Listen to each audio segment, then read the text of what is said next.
Şinjan Üniversitetining o'quvchisi Mahmud Mamtiman internetda tomdan otilish detali qo'llanganligi uchun 13 yillik qamoq jazosiga hukm qilingan.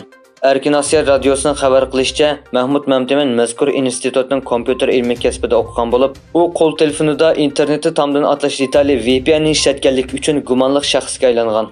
Şinjan Üniversitetining Abdulli ismli bir soqchi xodimi Mahmud Mamtimanning 2017-yil tutilganligini dalillash bilan birlikda uning 13 yillik kesib o'tilganligini oshkorlagan. Deyilishicha, Mahmud Mamtiman qonunsiz uchurlarni ko'rganlik uchun davlat bexatarligiga tahdid yetkazish bilan ayblangan va navbatda tumshuq turmusida jazo muddatini o'tamoqda. Xabar qilinishicha, Amerika hukumati juma kuni Xitoydagi bosma zavodi ishlab chiqaruvchisi Nainstar shirkati va bir ximiya sanoati shirkatiga Uyg'ur majburiy emgaki va kishilik huquq dafsandichiligi sababidan import cheklamasi qo'ygan.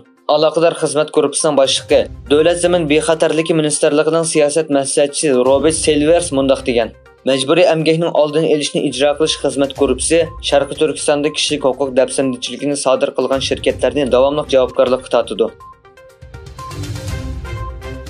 Xitoy Tashqi ishlar ministerligi Amerika Kengash palatasi Tashqi munosabatlar komitetining Xitoyning taraqqiy qilayotgan davlatlik salohiyatini oxirlashtirish qonun loyihasini tasdiqlashga inkos qaytardi.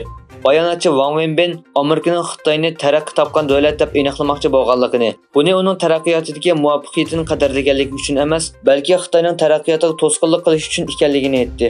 Amerika Kengash palatasi Tashqi munosabatlar komiteti yaqinda bir qism xalqaro tashkilotlarda Xitoyning taraqqiy qilayotgan davlat salohiyatini oxirlashtirish qonun loyihasini ma'qullagan edi.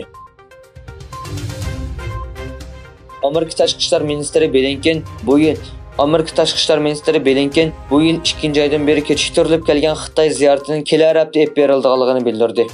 Blinkenning Xitoy ziyarati o'tgan qatim bir Xitoy josuslik sharining Amerika havo boshlig'iga kirishi sababidan kechiktirilgan.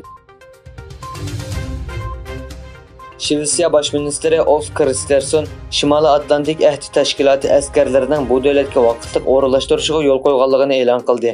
4-oyda Finlandiya Shimoliy Atlantik ahdi tashkilotining 31-a'zosiga aylandi. Turkiya va Vengriya bo'lsa Shvetsiyaning a'zoligini tasdiqlamadi. Dunyoning har qaysi joylarida islomga qarshi voqealarning ko'payishiga qarata Amerika Demokratlar partiyasining 3 a'zosi xalqaro islamofobiyaga qarshi turish loyihasini sungan. Minnesota shtatlik Avom palata a'zosi Elxon Umarning rasmiy tor betida e'lon qilgan bayonotida Yangi Jersey a'zosining Kengash palata a'zosi Gori Boker va Illinois shtatining Avom palata a'zosi Yan Shokovskining bu qonun loyihasiga birlikda imzo qo'yganligi bildirilgan. Bu qonun loyihasi yana 21 nafar parlament a'zosining qo'llashiga erishgan. Yevropa Chempionlik birlashmasining 2022 va 2023-yillik musobaqa faslining hal qilish musobaqasi bugun kech Istanbulda o'tkaziladi. Angliyaning Manchester shahri komandasi bilan Italiyaning Inter Milan komandasi musobaqada chempionlikni talashadi.